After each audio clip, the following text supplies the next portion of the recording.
शीर्षक का द्यावं असं वाटलं की पाऊस जेव्हा उशिरा येतो तेव्हा आपण त्याच्यावरती खूप वैतागतो, चिडतो. काय पावसाचं दरवर्षी हेच नाटक झालंय, वैतागून बोलतो. पण हे सगळं कुठपर्यंत?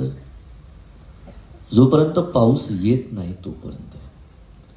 एकदा का ढग भरून आले, पाऊस कोसळायला लागला की पुन्हा एकदा निमूटपणे आपण पावसाच्या प्रेमात पडतो, गत्यंतरच नाही. त्यामुळे पाऊस म्हणजे कायम मला ऑफिसमधला माजुरडा साहेब असतो ना तसा वाटतो.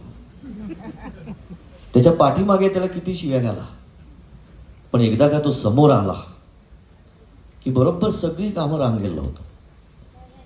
तर ही संकल्पना होती, हा संदर्भ होता, म्हणून शीर्षक आहे पाऊसराव.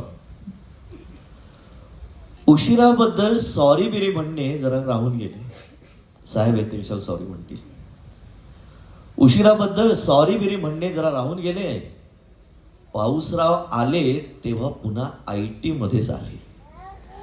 पाऊसराव आले तेव्हा पुन्हा IT मध्येच आले. आणि आता साहेबांचा पोशाख बघा. ढग रंगाची फेल्ट हॅट, अंगात तोच हिरवा सूट. ढग रंगाची फेल्ट हॅट, अंगात तोच हिरवा सूट.